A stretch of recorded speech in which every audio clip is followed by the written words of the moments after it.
The first lecture, the first mini-course. We're extremely happy to have Alex Scott, who's going to tell us about the Erdős-Hajnal conjecture. Thanks, Alex. Great. Thank you, Rob. Well, I'm very, very happy to be here at this wonderful meeting. And sort of judging from the number of people, it's clear that combinatorics in Brazil is a really thriving area. I mean, judging also from the papers that people are publishing. Okay, so I want to talk a bit about the Erdős-Hajnal conjecture. The plan is that this first lecture is going to be very much classical stuff. So if you've thought about the Erdős-Hajnal conjecture at all, then now's a good time to go and get a coffee or check your email or whatever, because I'm going to go quite slowly for this lecture, and then I'll speed up a little bit in later lectures. Okay, let's start with just two bits of notation that I'll need a lot. So alpha of a graph G, G is always going to be a graph. Alpha of G is max size of an independent set in G, and omega of G is max size of a clique in G. So independent set, vertices, none of whom are joined. Clique, a set of vertices, all of whom are joined. Okay, so it's a kind of region of kind of order inside a sort of extreme non-randomness inside a graph. Okay, and there's a result due to Ramsey, or actually more precisely due to Erdős and Szekeres. So the kind of quantitative version of Ramsey's theorem from the 1930s, so a kind of very old theorem, says that, so I should say, Erdős and Szekeres, if G has n vertices, then, okay, either has a clique or an independent set of at least logarithmic size. So maximum of alpha and omega, alpha of G and omega of G, is at least some constant log n. Okay, there's a lot more to say about the C here. Lots of people here know a lot about it. And let's also note that random graphs, as I've just considered, random graph with edge probability half, show that most graphs have, okay, max of alpha and omega is at most some constant log n, and again, there's kind of implicit constant in that big O I'm not going to talk about, but there's a lot, it's very interesting, a lot to be said, and there's been a lot of recent progress by some of the people in this room. Okay, so this says if you have any graph, I have a logarithmic size piece, which is very, very simple, but no more than that. That's all I get. Okay. Maybe I'll mention, so what if I look at graphs that don't have cliques or independent? I might accidentally say stable set rather than independent set. So there's kind of two kind of groups of people that use the terminology, and I'm kind of a little bit in both. So I might veer into saying stable set rather than independent set. Okay.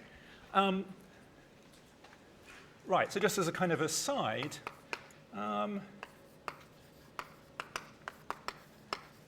mention there's this notion of C-Ramsey graphs. So graphs are C-Ramsey if they only contain cliques and independent sets of size at most C log n. So if max of alpha G and omega G is at most C log n, I'll sort of won't say much. So there's a kind of whole line of work on this, maybe starting with, well, maybe I'll just mention one result. So Perlman and Roeldel showed that if you're C-Ramsey, then you actually have, as induced subgraphs, all graphs of size at most C log n, different C. So for all C greater than naught, there exists little c greater than naught. Maybe I'll call it D, C prime. There we are, to make it more obvious. such that C Ramsey graphs have, as induced subgraphs, so induced copies of all graphs on, at most, C prime log n. N is the number of vertices in the graph, but I run out of space to write that. C prime log n vertices. Okay, so this is just an aside to say, if you don't have a clique or an independent set of more than logarithmic size, then more than about logarithmic size, then you're very, very rich in induced subgraphs. Okay. Importantly, let me emphasize that we're talking about induced subgraphs here. So induced subgraphs, just to be completely clear, it says I've got some graph G, I look at some subset of the vertices, and then inside that, I just take whatever edges are sitting inside G. So if I start with a complete graph, every induced subgraph is complete. I can't choose to take some of the edges and not some of the others. Okay, so we're always talking about induced subgraphs. By the way, please do interrupt and ask questions, especially in these early bits, because if there's anything that's unclear. Brilliant, yes. Yeah, I cannot really. So induced covers of all graphs, and then is it covers? Sorry, yeah. All graphs on at most little c log n vertices. Induced copy. So it contains every subgraph on at most c prime log n vertices as an induced subgraph. Yeah, thank you. Thank you for asking the first question. Okay. Right. So this sort of tells us that if we kind of insist our cliques and independent sets are really, really small, then we've got lots of different induced subgraphs. Okay. And as I said, there's lots more work on that, but I won't talk about that. Okay. What if we focus on one subgraph, let's say H? And what if we forbid H as an induced subgraph? Okay, so what if we fix H and consider H-free graphs? Okay, so H-free means no induced copy of H. Let me say that more carefully. No induced subgraph that's isomorphic to H. Okay, but then kind of informally we just say no induced H. So no induced copy of H. Okay, and then you already get to the conjecture. So Erdős-Hajnal conjectured in 1977 that then something radically different happens. So that then we have a radically different outcome. So the Erdős-Hajnal conjecture. So it was originally phrased as a sort of speculation and at some point morphed into or was considered as a conjecture. So they conjectured that actually the behavior goes from logarithmic up to polynomial. So rather than log n, you get some power of n. Okay, so for every h, there exists some epsilon that, call it c, which very much depends on h, such that every h-free graph on n vertices, so for all n, every h-free graph on n vertices has a clique or an independent set of size at least n to the c. Okay, so hugely different. So very, very far from random, in other words. Okay. I mean, of course, you're far from random in the sense that you're not a typical p equals a half, you don't have a copy of h, but this says actually on a larger scale, it has this sort of big impact. Okay, so I guess guess I should say there for all n to be formally correct. Okay, so this is I think it's a really beautiful conjecture. I would love to know whether it's true or not. And basically, I'm going to spend the rest of the week talking about kind of how we can't yet do it, but some things that we can do anyway. Okay, any questions about the formulation? It's really important everyone understands what this says. Yeah? Do we need C to be bigger than 1?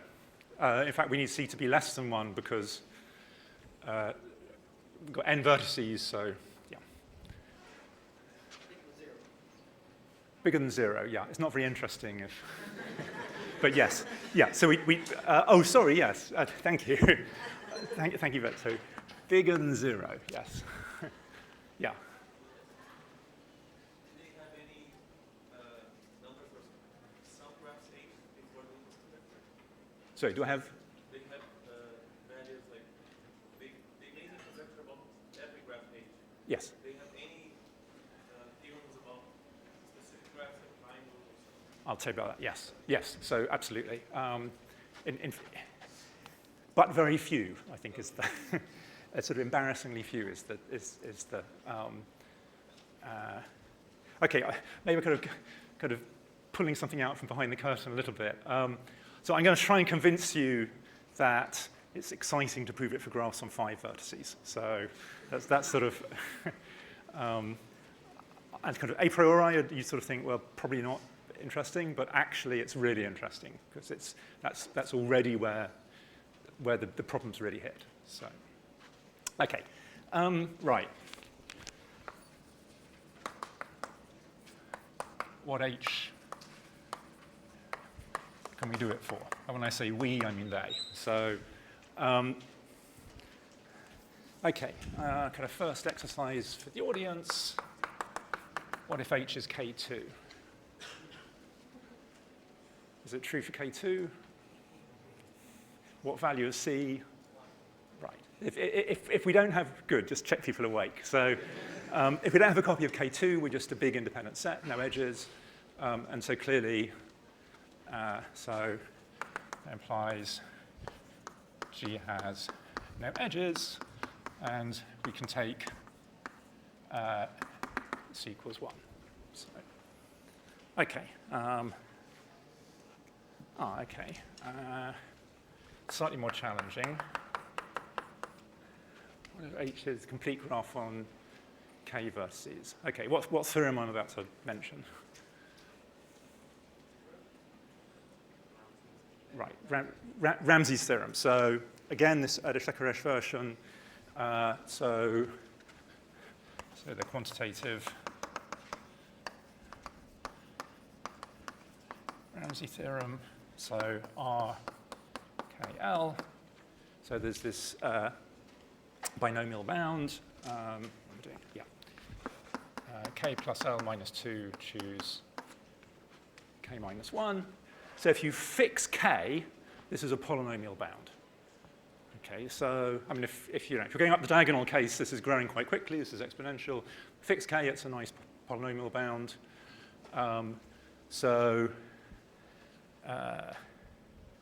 Right, which sort of that's order L to the K minus 1 for fix K.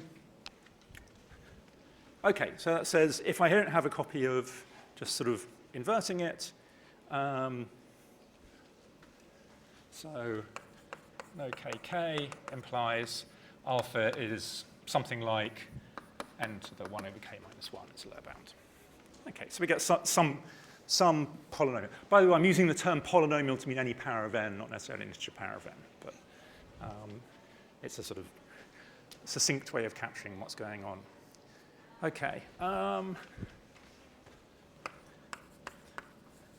Another one for the audience. Okay. R, very important piece of notation, specifically for Rob. So this graph for this week is going to be called P3. So the subscript is the number of vertices rather than the number of edges. Both conventions exist. So this is P3, and I'll mention P4 at the moment, and maybe P5 at the end of the week. But okay, so P3, the three-vertex path. I'll mostly say the three-vertex path and things like that. Okay, if we don't have, again, so this is the first graph where it matters that we're talking about induced copies. If I don't have an induced copy of P3 or K12, okay, so then you can actually characterize what your graphs look like. Again, exercise for the audience, what do you look like if you don't have a induced path of length 2? Sorry, it's? Perfect, yeah, exactly. So in that case, you are disjoint union of cliques. You can't have two, so easy argument will show you can't have two non-adjacent vertices in the same component.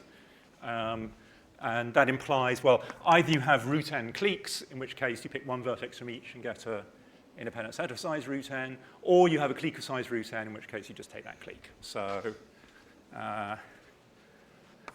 max of alpha and omega is at least square root n. Okay.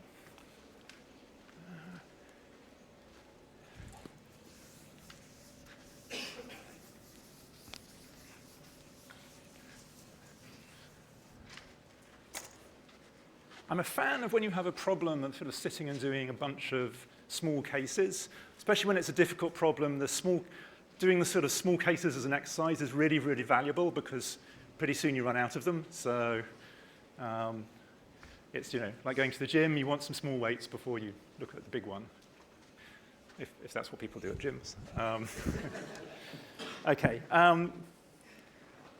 Right. Let's go for the four-vertex path. So again, it means this. Okay. Graphs with no induced P4. It turns out they have a nice structure. Actually, this is one of those sort of bits of structural theory I think everyone should know because it's just a useful fact that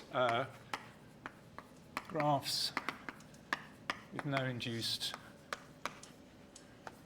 P4.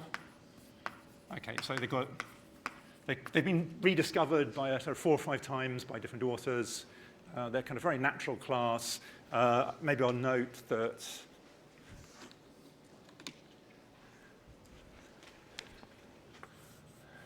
P4 is isomorphic to its complement. So if you're P4 free, then your complement is also P4 free. And these graphs are often called cographs. And if G is a cograph with at least 2 vertices, so here's the nice property, then G is either, either G or G prime, so G bar, either G or its complement, so I'm writing bar for complement, is disconnected. Okay, so in other words, either you split into, you can divide it into 2 sets with no edges between them, or you can divide it into 2 sets that are all the edges going across. So this is G disconnected, this is complement disconnected. Okay, I'm trying to slip 1 or 2 bits of notation language in sort of as we go. Actually, I mean, how will we describe this? All the edges are there from A to B. Why don't we say that A is complete to B? So A is complete to B, or B is complete to A.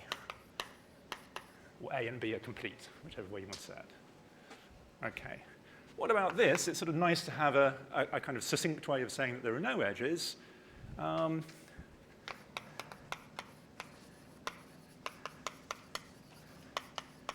Here's a kind of nice succinct way of saying it. A and B are anti-complete. Okay, so in general, this sort of anti is just going to mean we're talking about the complement. But it's actually, because we're complementing sufficiently often, it's quite handy to have this sort of language floating around. Okay.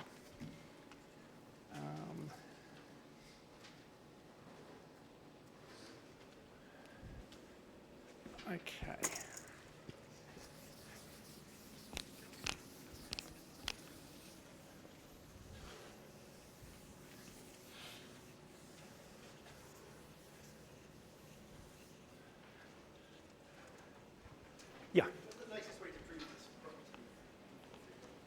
It's an exercise. It's not a hard exercise. I don't know a kind of really beautiful proof of it. It's just you sit and do it, and there's several different ways of doing it.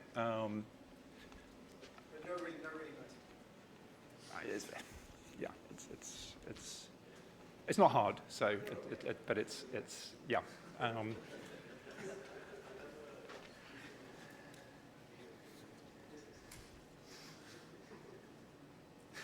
Okay, let's.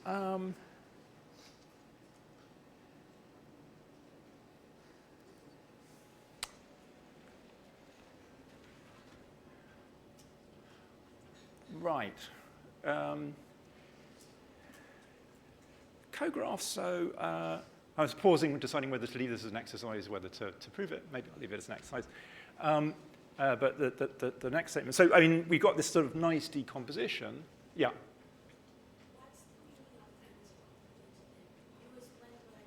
Sorry, what's the meaning of? Anti-complete means there are no edges going across. So if you took the complement, it would be complete. Okay. Yeah, I'm going to be quite interested this week in pairs of two sets of vertices with all edges or no edges between them. So it's just nice to have a short way of saying all the edges are there, it's complete. None of the edges are there, it's anti-complete. Okay. Right.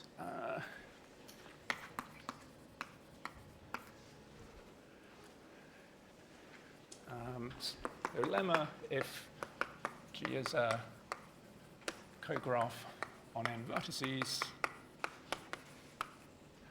Okay, so how do we get Erdős-Hajnal for cographs? So actually, they have this nice property that the product of the independence number and the clique number is at least n. Okay, so one of them must be at least root n. So this sort of implies can take C as a half. Okay. I was actually going to prove that, but maybe it's a nice exercise to leave, because I'll just sort of hint at what to do. We prove it by induction, and just note that. Okay, so this is of the observation we need. Suppose, top level, I start with G, and I can assume it's got more than at least two vertices. It splits. Okay, I don't particularly care whether it splits complete or anti-complete. Let's say it splits anti-complete, so it's got two components here. Okay, if I take a cograph here, let's sort of say C1, and a cograph here, C2. I don't care what the cographs are. They might be cliques, they might be independent sets, or anything in between. But the point is that C1 and C2 are cographs, implies that C1 union C2 is a cograph. Okay, so the disjoint union of two cographs is a cograph. And also, if I take two cographs and I join them completely, then I get a cograph. Okay, so it's sort of the reverse of this statement in a sense. This says you can break cographs apart nicely. Okay, well, I'm saying here you can also put them together nicely. Okay. Right. So now there's a kind of a clear induction to try. Take a biggest cograph on the left, a biggest cograph on the right, and now you have some reduction. So, okay, so you'll have there'll be a little calculation to check.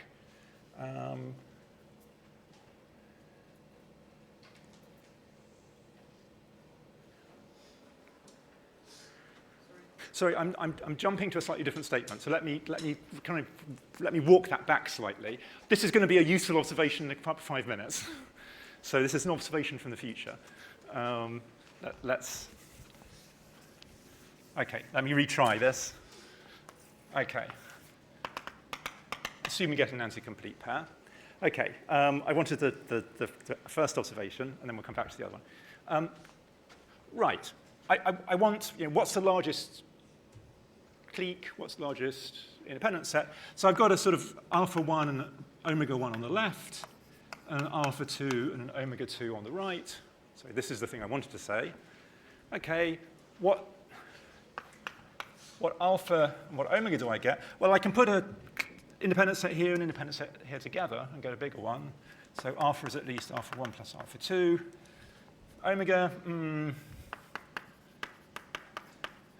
well, it's at least the max of the two sites. Okay, and that is enough to chase through and, by induction, argue that this statement is true. Okay, so it's actually that's a short, nice proof, just using this decomposition property. There's an even shorter proof where we'll use a big hammer and remark that cographs are known to be perfect, and therefore they satisfy the strong perfect graph condition theorem, and therefore this is true. But this is much shorter. Okay. Right. Why am I spending so much time on cographs? So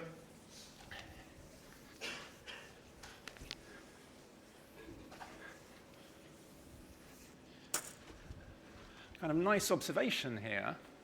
I want to look for a big clique or big independent set. That's two things. Maybe it's simpler if I just look for a big cograph. So if I find an induced subgraph that's a cograph, and it has polynomial size, okay, well, square root of it will be a clique or an independent set, and if the first thing was polynomial, the second thing will be polynomial. So remark, to prove Erdős-Hajnal conjecture, enough to find an induced cograph of poly size.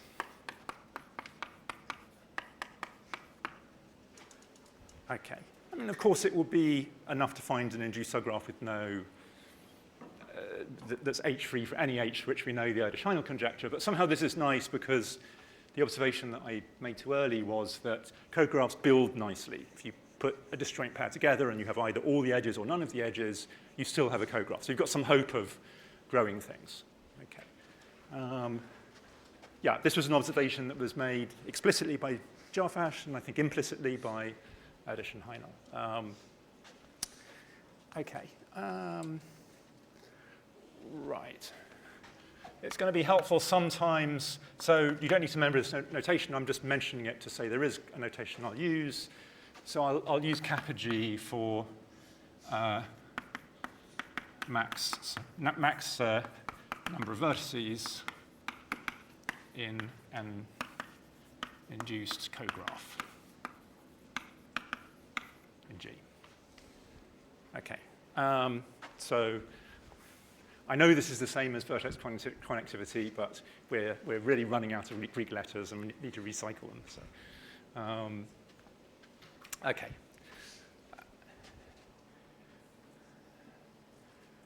What else? Okay, one other explicit graph. So it's known for this, which is often called the bull. That was proved by Janowski and Safra in 08. Okay, and again, that's again by pure structural methods. So all these arguments so far have been very much pure structural arguments. So we're saying, you know, if you don't have a copy of whichever graph so far we've been talking about, then here's what my graph looks like. So, you know, it breaks up into a disjoint union of cliques, or you can construct it by gluing together or taking disjoint unions of smaller things. So there's a sort of very nice structural characterizations. And structurally, that's about as far as it goes in terms of getting really exact descriptions of what's going on. So it's really good for some small graphs, but then you have to use slightly different types of argument as the graphs get larger. Okay. Yeah. I was wondering, because you chose two well-known graphs that are maybe the smallest ones that are self-complementary. We had before and later.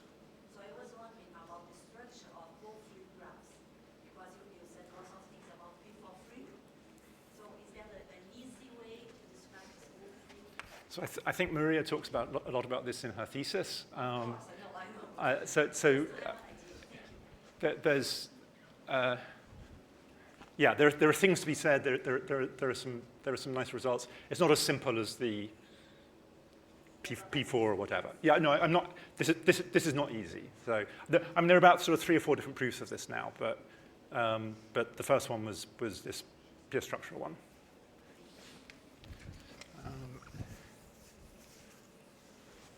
Okay.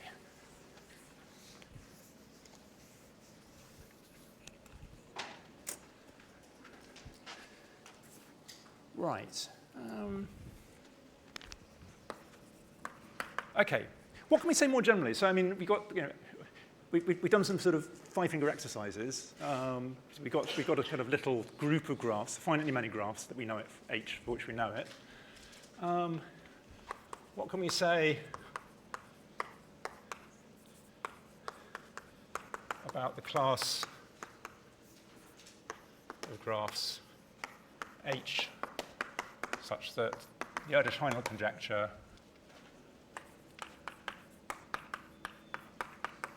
holds for H? Okay. Okay, so general things we can say. Not very much, but there's a couple of things we can say. So there's one obvious thing, or once you write it down, it's obvious. So true for H implies true for the complement of H. Okay, why? Well, okay, it's not written on the board anymore, but you go back to the conjecture. The statement of conjecture is invariant under complementing in all the relevant ways. Okay, so easy check. Just stare at the statement of the theorem. There's a more complicated or more useful closure property as well.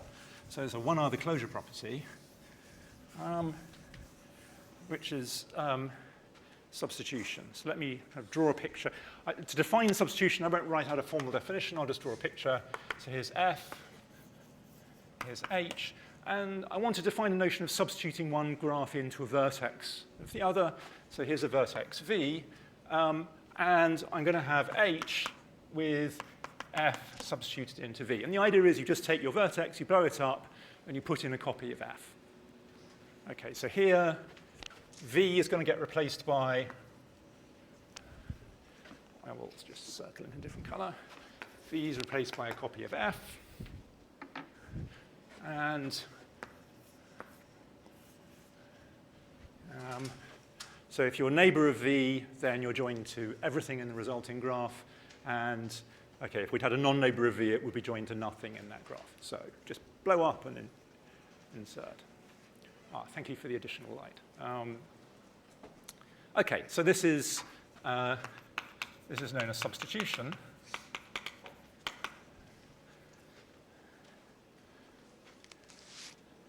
Okay. There's an interesting parallel with perfect graphs here, just as a kind of mini aside. So, I'll just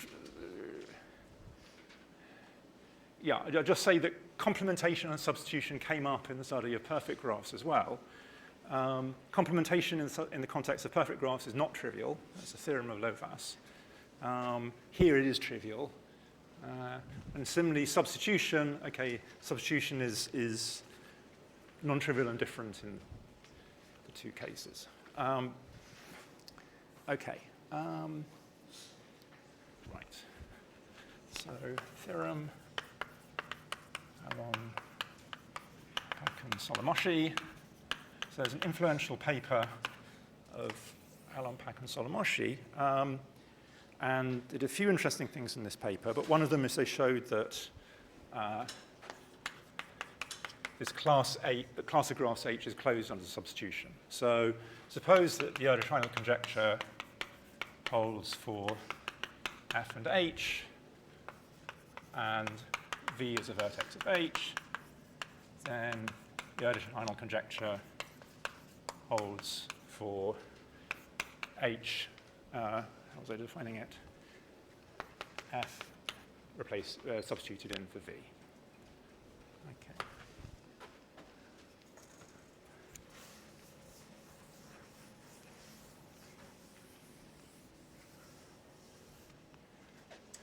Okay, this is a, let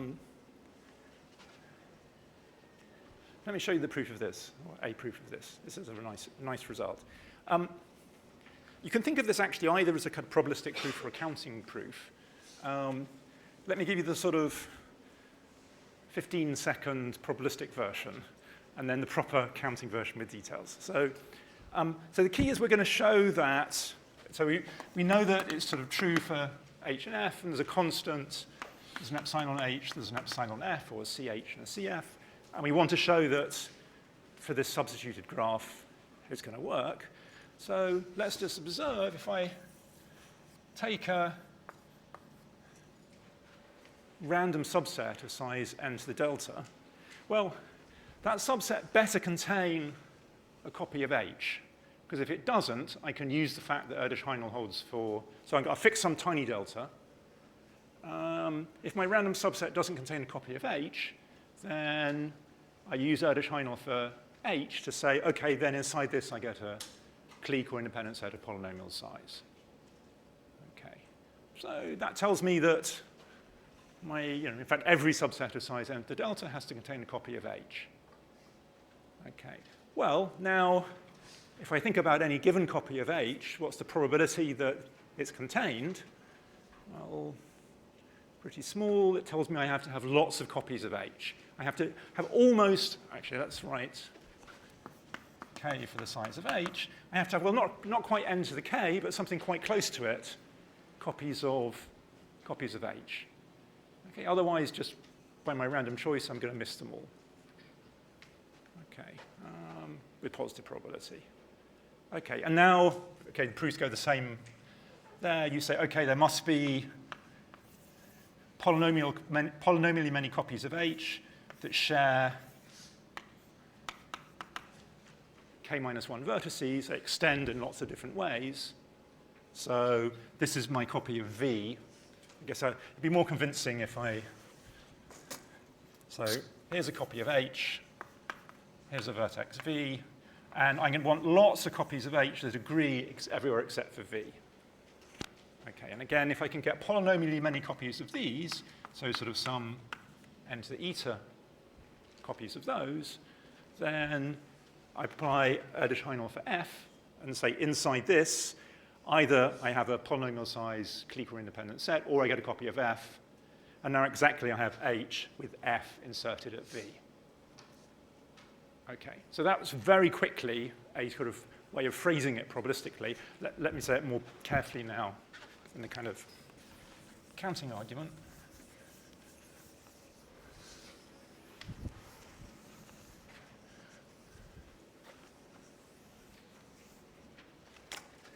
Okay, so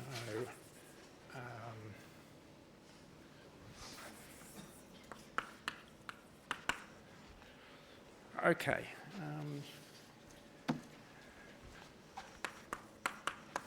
So let K be the number of vertices of H, and epsilon H and epsilon F constants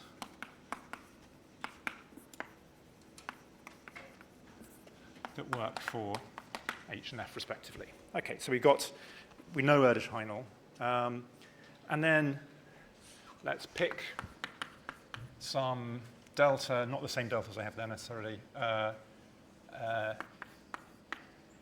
So I've got a range.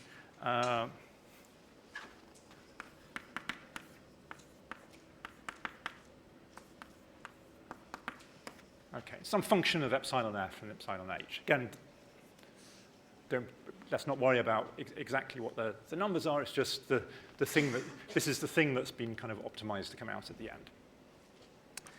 Okay, and so we claim that delta works for H with F substituted for V.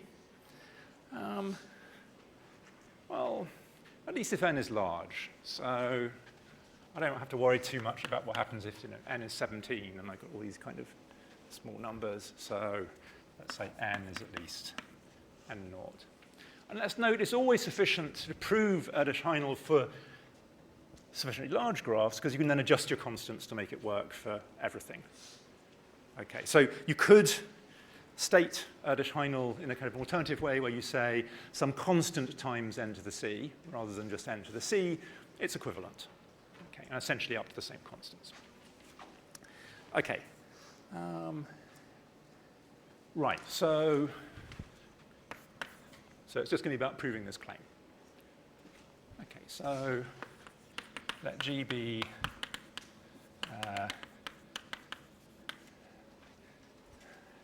suppose that G doesn't have a copy of H with F substituted for V, and with n vertices. And we're going to be using n to the delta lot. So let's write m for n to the delta.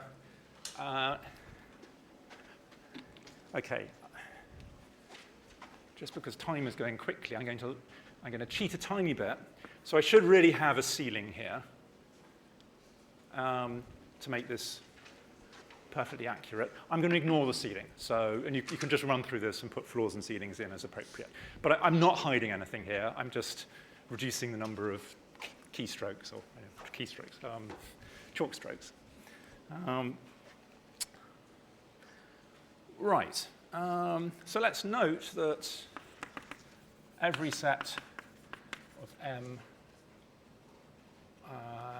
and I should want it to be epsilon h times delta rather than just delta. So every set of M vertices contains a copy of H, or by Erdős-Hajnal for H, we get a clique.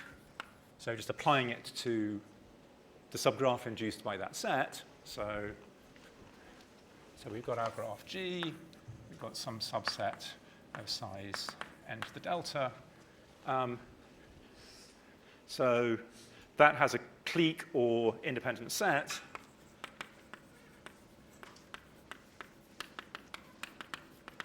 Of size at least m to the epsilon h, which is n to the epsilon h delta. Okay.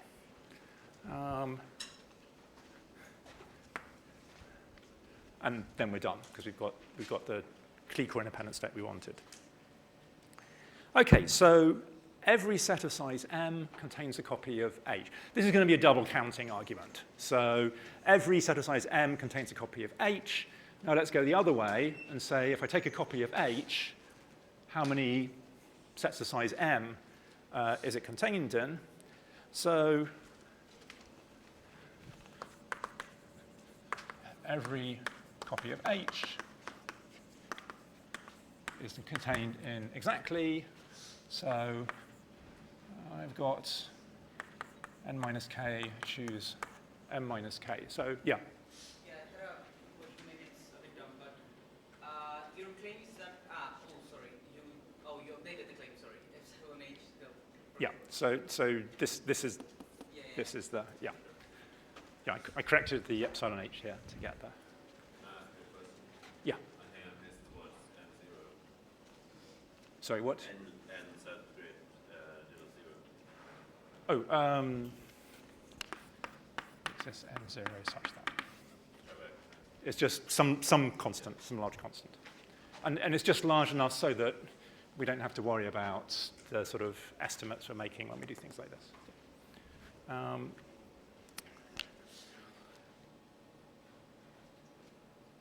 Good. Okay. So now we kind of do double counting. We've got right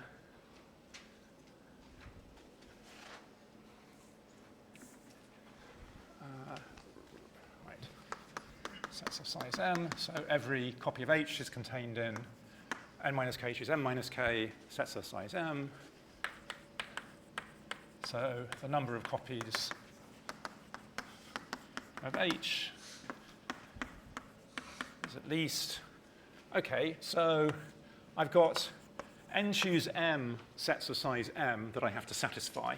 Okay, they're all demanding a copy of h. And each copy of h it can only cover this many. So we need at least n choose n minus, over n minus k choose m minus k copies of H to do it. Okay.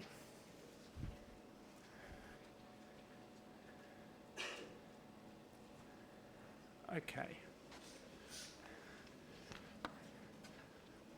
Right. So now I want to say, okay,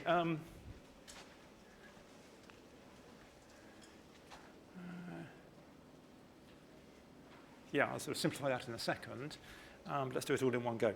I also want to think about where the copies of the individual vertices of H. So I mean, H has k vertices, and V is special, and the others I don't care about so much. So I've got, and how many places have I got to put the other vertices? N to the k minus 1. So there are, at most, n to the k minus 1 possible places. I'm saying this slightly informally for vertices of H other than V. Okay, so that's kind of n to the k minus 1 bins that we could, here's where each of the other vertices go in my copy of H. So if I divide by n to the k minus 1, if I divide this big expression by n to the k minus 1, then there must be that many, at least that many copies that agree on some choice of the other vertices. Okay, so I'll confess to a slight informality in a second. That sounds very pompous. Anyway, okay, so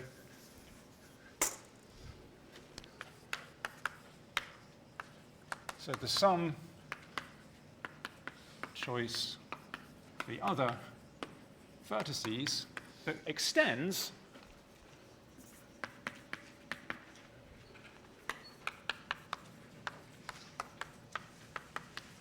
to a copy of H in at least, okay, so I had n choose m over n minus 1 choose k minus 1. Sorry, n minus k over m minus k, and I have an n to the k minus 1 here as well.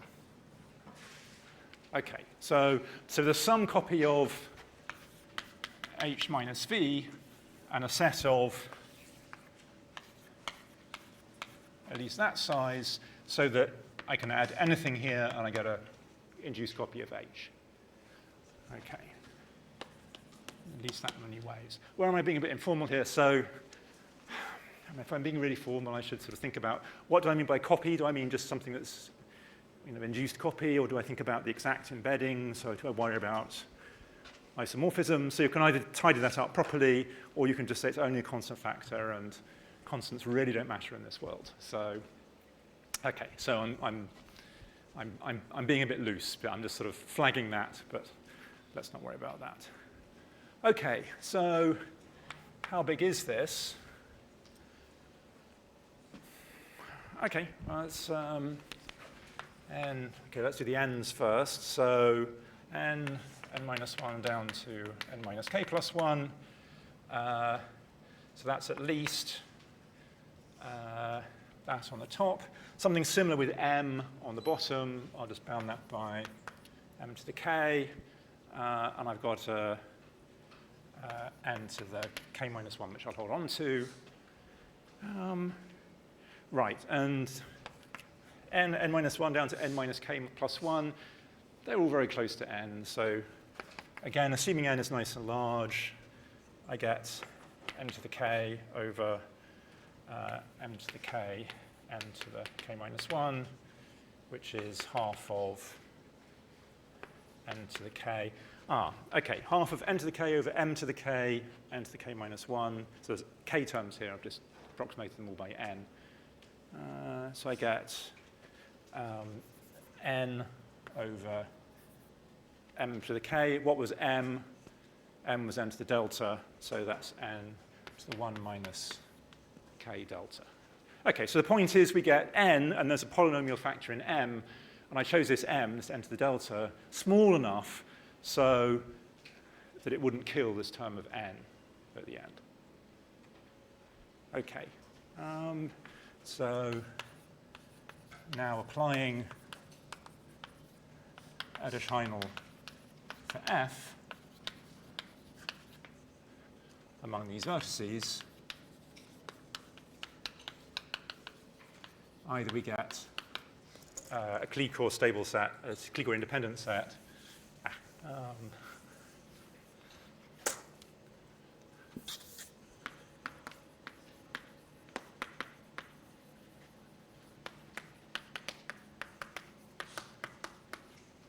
Of size of n to the 1 minus k delta times epsilon f, or an induced copy of f. Okay, but here we had h minus v, we had the various extensions. We take a copy of f, giving h with f inserted in place of v. Okay, and it's sort of all over by the accountancy. You just need to check that this is bigger than or equal to epsilon h delta, which it is.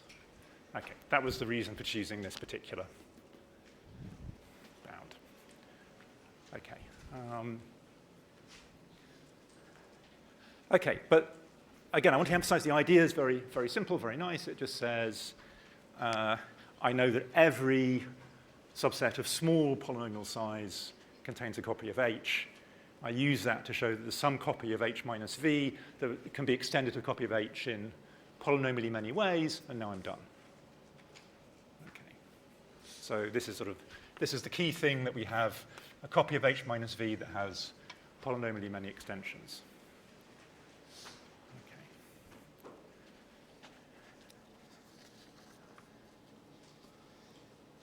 Good.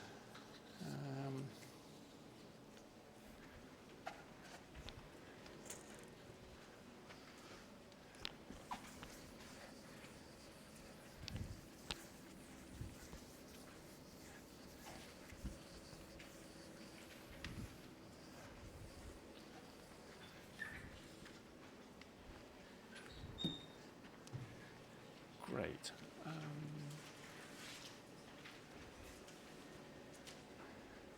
Okay, I've got half an hour left, is that right? Yeah, perfect. Okay, I'll pause for a second and we'll kind of move on to let you absorb that.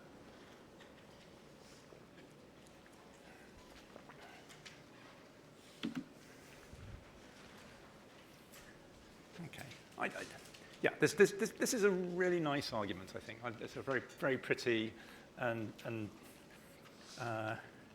in a sense, one of the kind of clever things is spotting that you can do it at all.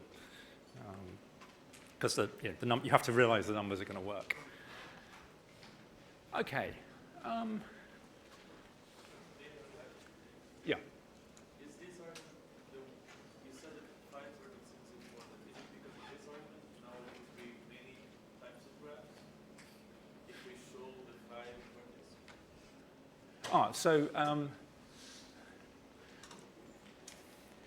Right, if we could have stopped at this point, just after this paper, at the point this paper was proved, Erdős-Hajnal was known, this paper was published, so Erdős-Hajnal was known for the one vertex graph, okay, the two vertex graph, let's start. So K2, P4,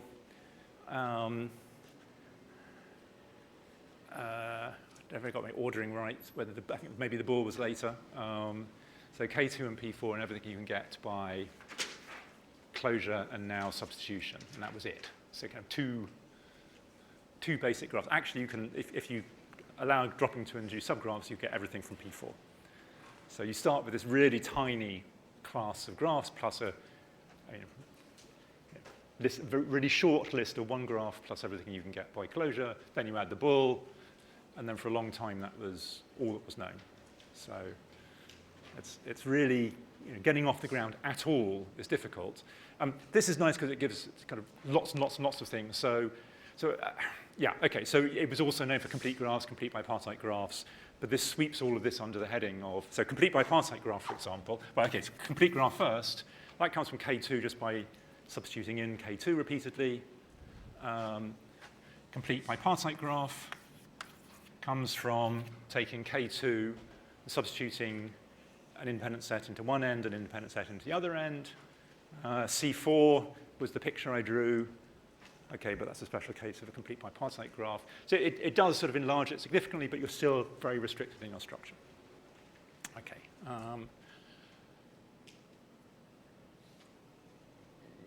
Maybe I say it also gives it for cographs, but that was also known by Erdős and Hajnal. So I'm kind of reordering things very slightly, but okay, say it more precisely. This theorem reduces the number of basic graphs. Okay.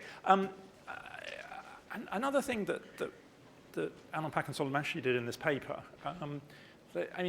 we talked about graphs. There are sort of various other obvious structures you could think about. So you can also ask about other structures. Okay. So for instance, what about tournaments? So, okay, before we get off the ground with tournaments, we have to think, what's the question going to be? So, okay, so conjecture. Okay, so for every tournament T, you can sort of start writing it down and then think about how the question is going to end. So there exists some constant that depends on T, such that every T-free, every T-free tournament contains a clique or independent set. Okay, so we're going to have to sort of think what's the right analog for clique or independent set. And it turns out that what seems to be a really good analog is a transitive tournament. So just you take some vertices and everyone agrees on what the ranking is. So sort of stronger players beat weaker players automatically. There's nothing else going on.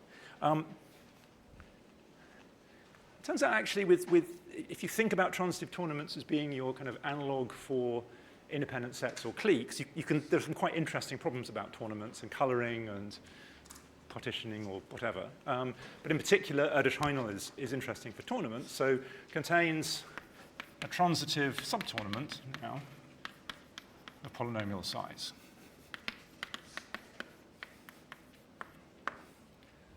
Okay, so that's tournaments. Another kind of thing one can ask about are ordered graphs. So again, ordered graphs, if you kind of look at extremal theory, there's sort of lots of extremal theory about graphs. Extremal graph theory is a huge subject. Recently, there's actually been quite a lot about ordered graphs. There's lots of interesting things you can look at there. And similarly for Erdős-Hajnal, so for every ordered graph H, so an ordered graph, it's just I've got my graph, and then there's some ordering on the vertices. So it's exactly what you think it is. So it's a graph and a total order on the vertices of the graph. So I'm going to say H. I might write it that way. Again, it's going to be there exists some C equals CH, such that, okay, and now you need to make the analog appropriately. Every ordered graph on n vertices that doesn't contain an ordered copy of H should have, okay, now you can forget the word ordered, clique or independent set of appropriate size, such that every H3 ordered graph on n vertices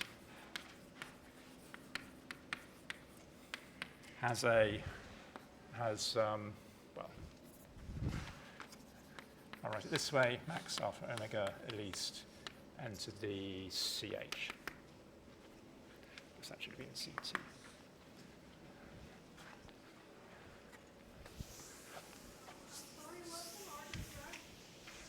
So it's, sorry, who was asking? I didn't see the, hi, yes. It just says, I've got my graph, and then I label the vertices in order. So, so for instance, kind of that's an ordered graph.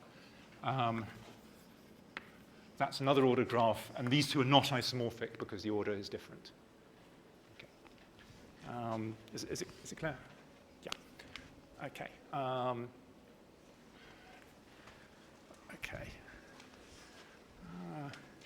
Right. So I'm glad you asked that because now let's put them together. Ordered tournaments. Why not? So.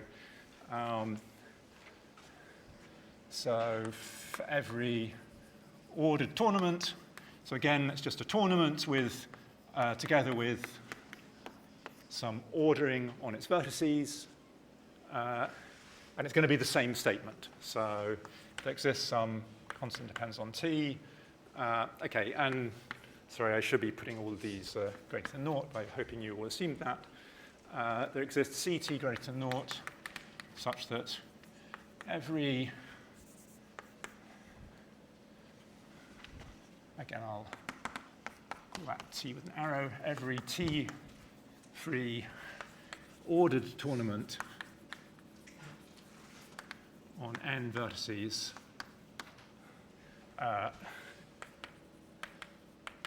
contains R. Now, what am I going to look for? I'm going to look for a transitive ordered tournament, but there's sort of two natural ones to pick.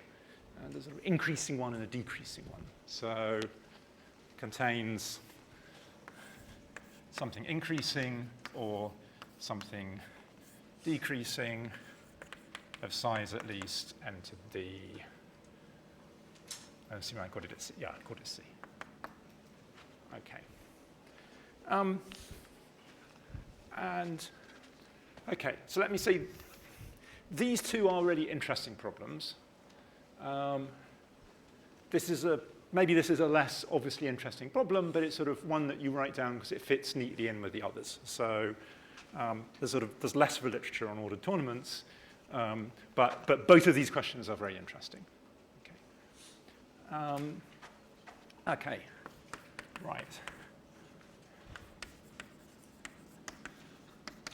Allen-Pack and Solomoschi, what did they show? They showed that actually all of these conjectures are equivalent. Okay.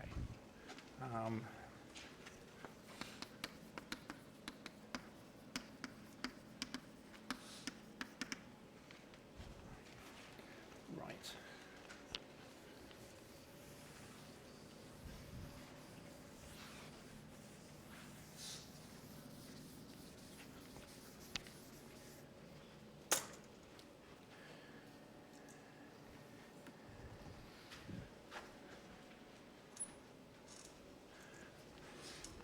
Okay, I'm not going to go through all of this. I'll maybe just sort of mention kind of a couple of the connections. So the sort of a nice way of working this is you go graphs to ordered graphs to ordered tournaments to just tournaments in general.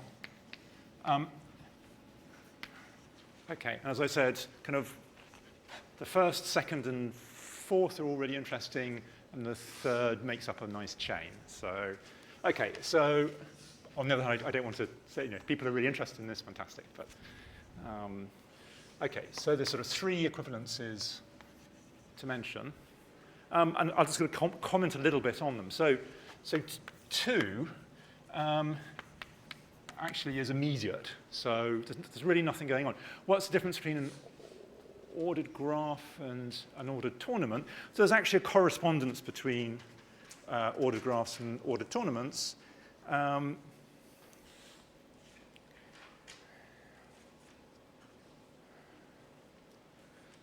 okay. So ordered graphs, so G with a less than and ordered tournaments T with a less than. There's a kind of nice, if you take a tournament and an ordering of the tournament, there's a nice way of getting a graph out of it. You look at the back edge graph.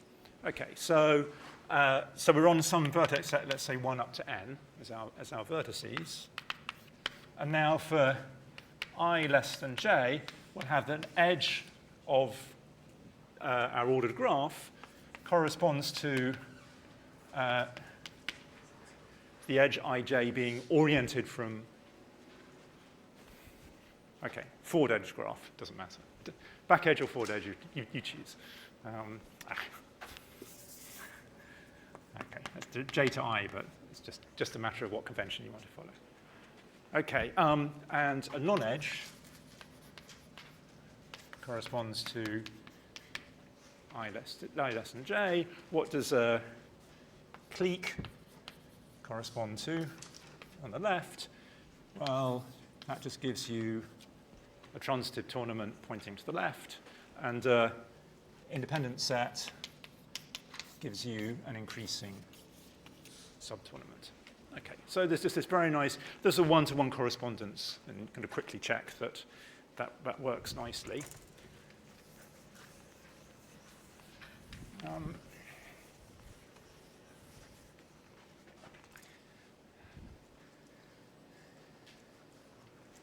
Okay.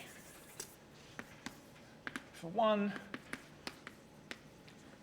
ordered graphs implies graphs is trivial, apply the forgetful functor. So just forget the ordering, and if you've got the statement for ordered graphs, you have it for graphs. Left to right, there's a kind of nice thing to do. Okay, it's a kind of key lemma, which you need. So what I'd like to do is use the unordered statement to prove the ordered statement. Okay. So here's what I'm going to do. So for every ordered graph,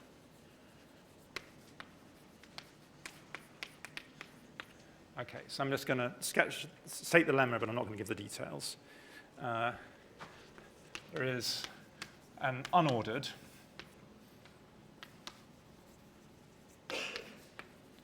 graph F such that every ordering of vertices of F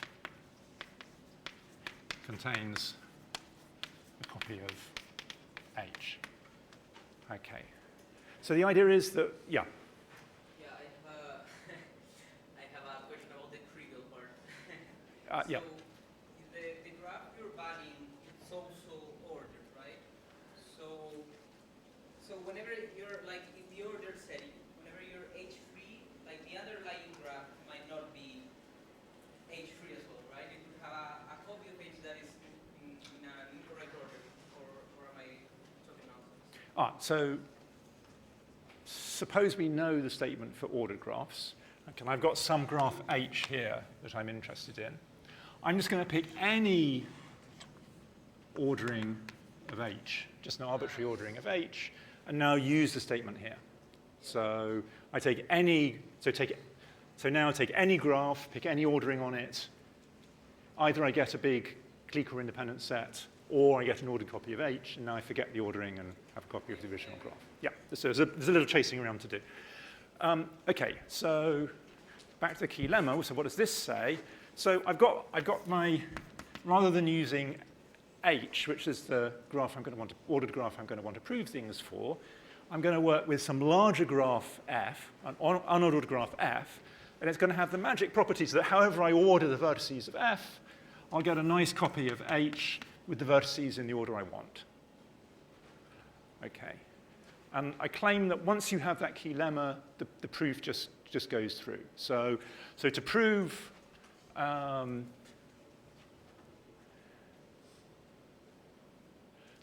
that the ordered version of Erdős-Hajnal holds for H with the vertex ordering. You say, OK, I'll work with this larger graph F. I'll look at the unordered case. So whatever ordered graph I have, G, here, I'll just forget the ordering. Either I get my clique or independent set of polynomial size, or I get an induced copy of F. And now if I go back and remember what the ordering was, that F will contain H in some ordering. OK, that's a quick sketch, but the details are actually one of the exercises on, that I'll give out. OK, I'll just say three. It's the same idea as one. There's one little wrinkle, which is that, OK, if I'm looking at tournaments and ordered tournaments, I'm trying to use tournaments to prove ordered tournaments, I might get, OK, what was the analog of complete or independent set? It was a transitive subtournament. And a transitive subtournament could come in any order. So what I need is to extract from my arbitrarily ordered transitive subtournament either a large increasing tournament or a large decreasing tournament. OK, but that you can do, and actually that was shown by some of the people that were mentioned back at the beginning of the talk. OK, so this is a well-known theorem. But I'll just say you have to stop and think about that. But it's not hard to deal with. OK.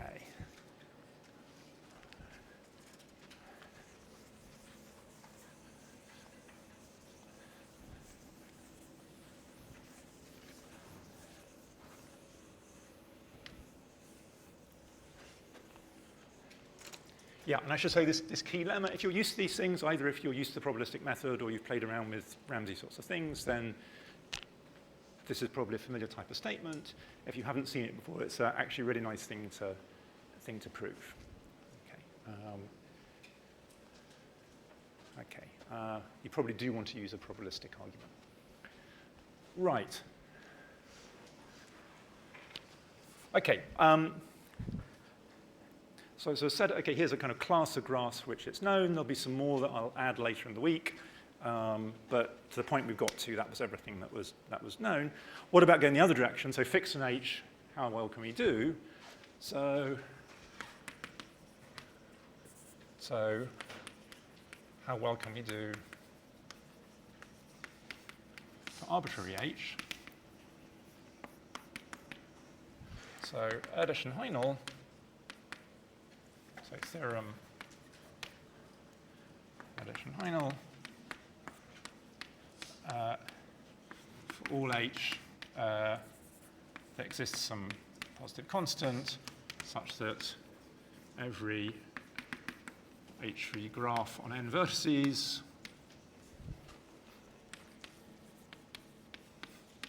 has either a clique or an independent set or a clique of size at least. OK, so I haven't finished writing this. This would be the theorem. So, I mean the conjecture, sorry. So the conjecture is that it's polynomial. It's e to the constant log n.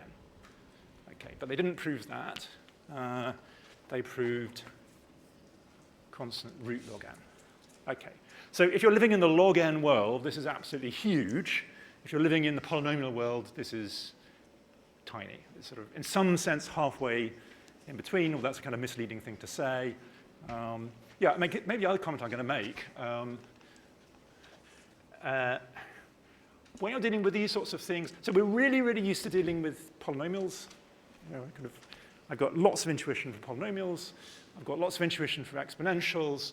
And then these things in the middle, you kind of have to build your intuition for, because it's just sort of, and they don't always behave quite so nicely either. So again, it's just sort of, in some sense, it's just first-year analysis, but it's also what you're kind of used to estimating and eyeballing, and so you have to kind of be careful.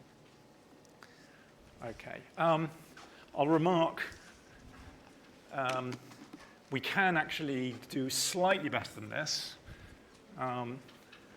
So bear in mind this was proved in the 80s and a year or two ago. So this is with Matija Bucic, Tung and Guwen, me and Paul Seymour,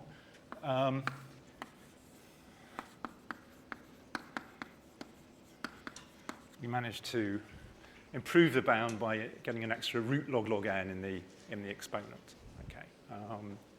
So I won't talk about this, but yeah, in one sense it's a tiny improvement. In another sense, at least, it moves us off e to the root log n, and it's the first move for a bit. Okay. Right.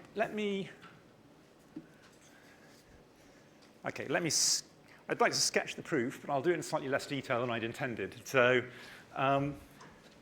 okay. So here's going to be the idea of the proof. And it's a nice proof.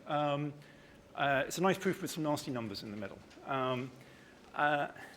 So what do we want to do? We want to get a copy of H. So here's the idea. Okay, and I'm very much moving into sketch mode now. Try for, well, let's just divide up our, so let's say, let's write k for the number of vertices of H, and let's divide up into sets of size, k sets of size n over k, and let's just try greedily to embed H in here. Okay, and the idea is we'll try step by step, and either we'll get there, or at some point we'll get stuck. So I'm going to try one vertex at a time. So try for a rainbow H. So I'd like kind of one vertex in each set. Okay, so fix your partition. Just choose a partition arbitrarily into sets of size n over k. And now, okay. H actually, since I'm going to have a rainbow copy, and I've specified the order the vertices that go in, here's a kind of trick to make things simpler. H might have edges and non-edges, and it's sort of confusing. If there's a pair where I have a non-edge, I'm just going to complement the edges between that pair. Okay, so I'd like H to be, so I claim Woolog H is a clique. If we have a non-edge, then I'll just this subgraph complements it. Okay, so just replace edges by non-edges, non-edges by edges. And now if I have a rainbow copy of the clique in the resulting graph, I had a rainbow copy of H in the original graph. Okay, this is just to save a little time.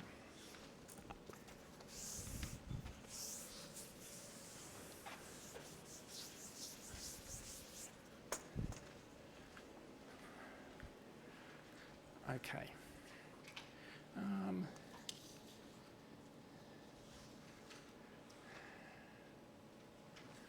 Right. So I'm going to fix some C in 0, 1. I'm not going to tell you what C is until later. But as a fix something, it's allowed to depend on n. So it's just going to be some function of n. Right. Okay, so what I'd like to do is find my A1, and what I'd like is a copy of A1 so that the number of neighbors in each set is at least Cn. C times n over k, sorry. Okay, so again, I want greedily to embed a clique. And so what I'd like is for my first vertex to pick something that has many neighbors in every other set. And then, if I've done that, I will just drop to that subset and continue. Okay. I do need to have many neighbors in each of the sets, because if one of the sets shrinks too much, I'm just going to run out of vertices. Okay. Right, so I keep going. So I've got, say I succeed on A1, and now everything has size at least Cn over k. And now I repeat. So if I can get a fraction C, so each time I want a fraction C of what's left, if I can get a fraction C of each of these, so now it's going to be C squared n over k. sorry, these have size Cn over k, and what I'd like is that these subsets have size at least C squared n over k. Okay, I'll just keep going. Okay, now C is going to be small. If I get to the end, then I'm happy. I've got my copy of the clique, which corresponded to a copy of H in the original graph. Okay, so I must get stuck at some point. So I got stuck on some AI.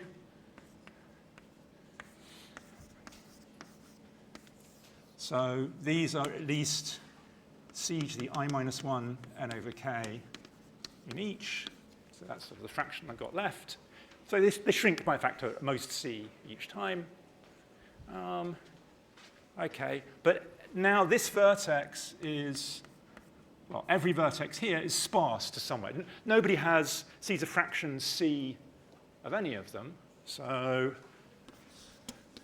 no vertex is kind of C dense to all. So every vertex chooses somebody not to like and only sends a little bit of, only sees a small fraction. So I can find, and for each vertex, I choose somewhere that I don't see much. And, OK, one of those is most popular. So I get, so C to the I minus 1 n over k squared vertices in AI. So this is assuming we get stuck at AI with, at most,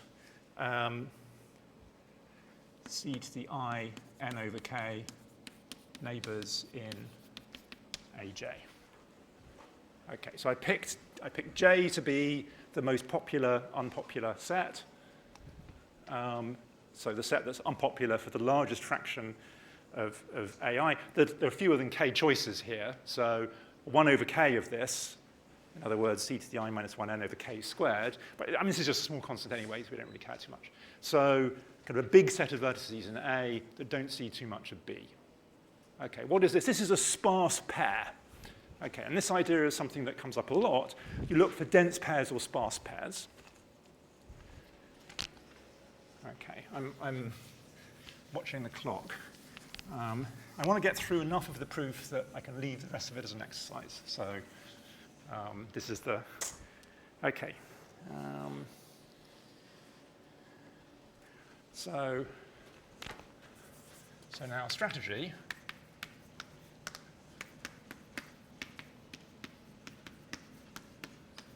Okay, so again, we look for a cograph. So let's write Fn be max size of cograph. We can guarantee in an n vertex H3 graph. Okay, and then g of n is going to be the function that we're going to work with. It's going to be e to the c root log n minus k. So c is a small constant and k is a large constant. So k, the minus k is just giving us a helpful constant factor, and little c is suitably small. Okay, so, and now apply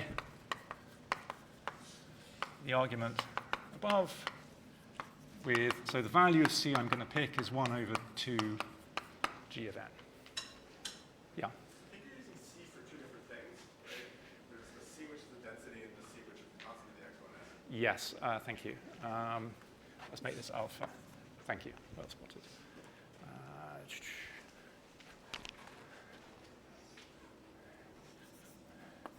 I'm just going to change all of these to alphas just to. Okay, so my constant c here, I'm using in this. So as I said, I didn't say what c was going to be, and this is why I didn't say it, because I needed to define this not very attractive function g first. C is just going to be 1 over 2g. Okay, so what's going to happen? So we apply this argument, and we get, okay, so we get some pair ai and aj, which I'll just call a and b. I'm going to cheat.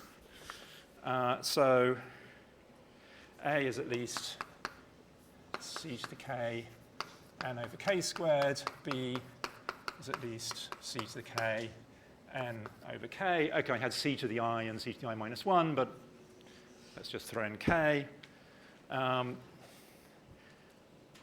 Right, and A is sparse to B. Well, how sparse? C is at most a fraction c. So it's sort of, I'll just say C sparse. No vertex has a fraction, C is a fraction c of B. Okay, and the idea is we now get a cograph in A of size, so which now we'll argue by induction. This is the cograph argument. We find the largest cograph we can in A. Okay, now if that's as large as we want, so Gn is the size that we want. So I should have said, I'm trying to go too quickly. I should have said, we're trying to prove by induction, so prove by induction on n that Fn is at least Gn. So this is our target. Okay, so the first half of the argument throws us a pair A and B, so that A and B are both quite large, and A is sparse to B. We find our cograph in A as large as we can. Okay, right, this is size G of A. How much of B does it see? Well, C's been chosen small enough so that it won't see too much of B, and this is the point. So each vertex here sees only a fraction c of B. If we have fewer than Gn vertices here, then, okay, well, each of them sees what is c. It's 1 over twice Gn, wherever it was. So altogether, this sees at most half of B. Okay, so in B, we can again apply G of B over 2. Okay, we find just by induction we have a cograph of that size, and then putting these two together, we get a cograph of size G of A plus G of B over 2. Okay, so I know I'm running over, so I'll write about one more line and then stop. Okay, so get a cograph of size G of mod A plus G of B over 2, which is at least twice G n over G n to the k, 2 to the k squared. Okay, so if you just run through all the numbers, you get that. That's the nice part of the proof. And that's the nasty part of the proof, just showing that's at least Gn. Again, it's just basic analysis, but it's surprisingly fiddly to actually sit and do it. So again, I left this as an exercise. But not just to cause pain, but actually, it's not bad actually to sort of sit and work through these things sometimes, because you do get a little bit of a feel of how they work, and yeah, it's a bit fiddly, but you do kind of understand something about how the exponents are working. Okay, so I've run 2 or 3 minutes over, but apologies for that. I will stop there.